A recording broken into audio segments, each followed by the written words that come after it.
Если вы пройдете от храма Святой Софии к северу, то в ограде старого султанского дворца Топкапы, на холме, где когда-то был заложен город Византии, вы увидите церковь Святой Ирины, святыню православного мира и одну из древнейших в Константинополе.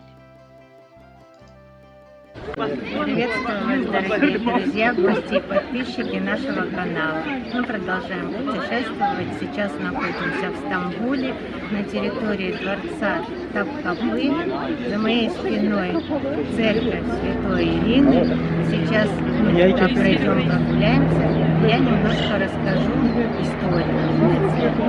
Наверху православной церкви вы видите мусульманский полумесяц.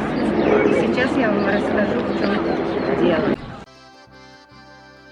Церковь Святой Ирины в Стамбуле – одна из самых древних христианских построек современного города. Когда-то, давным-давно, в этом величественном здании собирались вместе тысячи верующих, пришедших сюда помолиться Всевышнему Богу. Сейчас же этот много переживший за свою тысячелетнюю историю храм частично утратил былую красоту. Но величие и мощь этого места, за много лет созданные молитвами огромного количества истинно верующих людей, с годами становится сильнее. После завоевания города османами в церкви Айя Ирине оборудовали склад по хранению оружия. Наверное, такое стечение обстоятельств и спасло здание от перестройки в мечеть. Получилось так, что оно находилось рядом с казармами янычар, и было удобно устроить в близлежащем строении арсенал. Так что, вопреки распространенному мнению, этот храм никогда не был мечетью, хотя и много раз менял свое название. В настоящее время старинная церковь, кроме того, что там проходят экскурсии, является концертным залом. Благодаря великолепной акустике, по отзывам побывавших там туристов, даже шепот слышен на большом расстоянии. Дело тут в особенности архитектуры.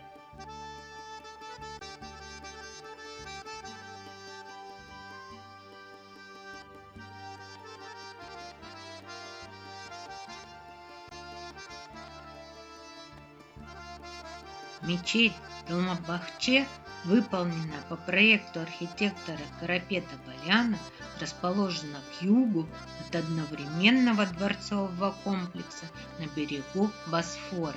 Возведение этого сооружения началось в 1853 году по распоряжению матери султана Абдул-Меджида I Безим и Алем, поэтому мечеть носит такое же имя – мечеть Безим и Алем.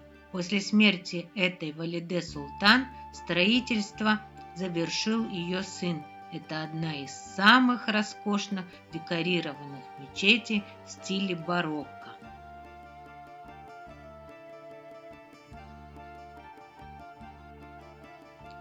Так как мечеть Безим Алем стала частью дворцового комплекса, в ней предусмотрели максуру, двухэтажную ложу для молитвы султана, закрытый балкон, который обеспечивал ему безопасность. В интерьере помещения смешаны стили барокко и ампир. Михраб и мимбар мечети Долмабахче покрыты красным порфиром. Сережа вышел из тумана. Ежик из тумана. Это мечеть Валиде Султан.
Привет, друзья! Мы находимся в Стамбуле.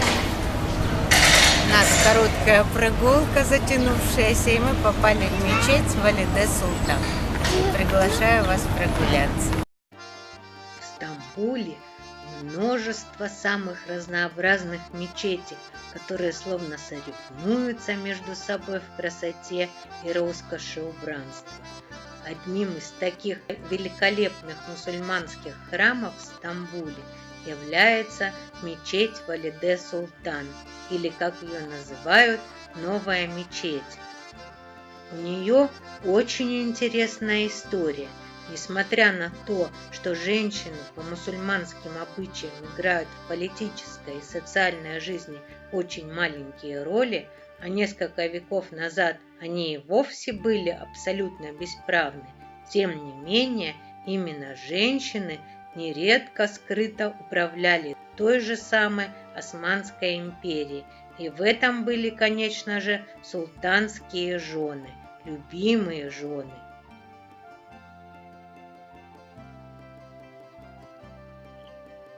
Мечеть Валиде Султан в Стамбуле как раз и является свидетельством такого тайного проявления любимой жены султана, некой София Султан. Эта дама была албанкой по происхождению, к тому же первой красавицей в гареме султана Мурада III. Но самой сильной стороной этой женщины было то, что она имела на мужа громадное влияние.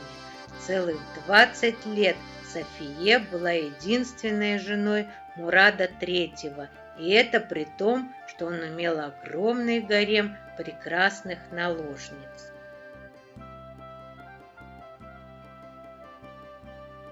Во времена славы и могущества Софии ее личная мечеть достроена так и не была. После смерти султана враги его честолюбивой супруги с удовольствием расправились с ней. Софие сослали в старый дворец, а строительство заморозили. Внук Валиде Ахмед I был абсолютно равнодушен к мечети бабки и не продолжал ее строительство. Прекрасная конструкция стала приходить в упадок.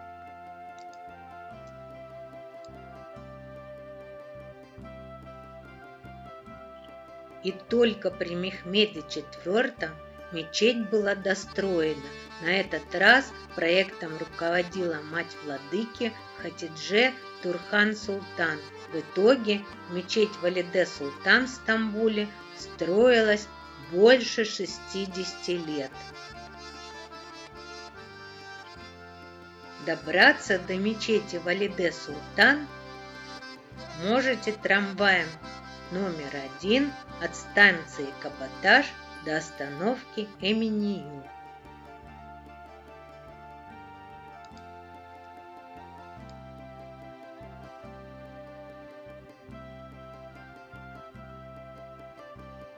В Турции преобладает ислам, и здесь сформировалось несколько легенд о котах, основанных на религии. Легенда гласит, что когда в рукав халата пророка Мухаммеда заползла змея, кошка защитила пророка и съела ползучую. Благодарность за спасенную жизнь Мухаммед дал кошке 9 жизней и оставил на голове животного 4 темных линии. С тех пор, если кошка спала на халате Мухаммеда, он, чтобы не тревожить ее, надевал другой халат и чаще всего читал проповеди с кошкой на коленях. Коты Стамбула каждый день завоевывают сердца путешественников, мило попрошайничая еду или почесать за ушком, или работают за еду фотомоделями на фоне стамбульских достопримечательностей.